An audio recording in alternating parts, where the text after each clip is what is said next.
नमस्ते अस्तु भगवन् विश्वेश्वराय महादेवाय त्र्यम्बकाय त्रिपुरान्तकाय त्रिकाग्निकालाय कालाग्निरुद्राय नीलकण्ठाय मृत्युञ्जयाय सर्वेश्वराय सदाशिवाय श्रीमन्महादेवाय नमः।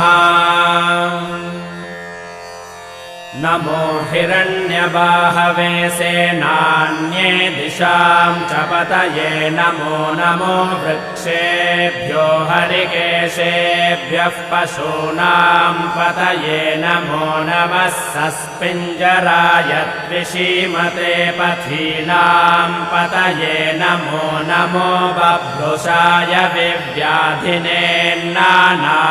पतये नमो नमो हरिकेशाय योपवीतिने पुष्ट